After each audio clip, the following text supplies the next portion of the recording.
It's 10 years since the Vision 2030 was first mooted, and as Kenya celebrates the 10th anniversary of that vision, the country continues to make major steps towards the realization of set goals. Though GDP growth per annum is yet to breach the targeted 10% annual growth rate, a lot can be said about the quality of growth and the impact of many Kenyans. About a decade ago today, Kenya embarked on a journey of economic transformation that would eventually be called Vision 2030. Born on the back of an economy which had seen decades of decline and in some instances stagnation, it was a blueprint that sought to put in place an economic recovery plan for employment and wealth creation. Today, we have just started on the third medium-term plan of this, which all make up and feed into the vision.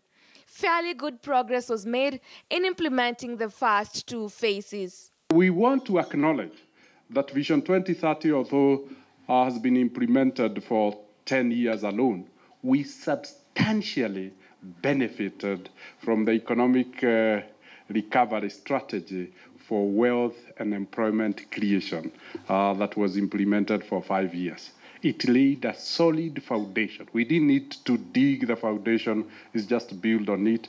Economic growth is only possible with the framework of the presence of key enablers. Amongst the key enablers highlighted are growth in roads that are tarmacked or motorable, the number of electricity connections, ICT penetration, and the growth in throughput through the port of Mombasa. Despite the notable progress, a lot still remains to be done, with businesses highlighting the need for more infrastructure, especially to the last mile. Also of concern is the lack of market-driven skills, with the education sector currently struggling to produce more market-led vocation training courses so as to bridge this deficit. We need a critical mass of engineers. We are planning to industrialize as a country. How will we industrialize if we don't have critical mass of engineers and innovators? With Kenya's poor saving culture, a dearth of national savings combined with a shallow dearth of Kenyans' long-term funding through pensions and insurance means that the country has had to borrow to finance this progress.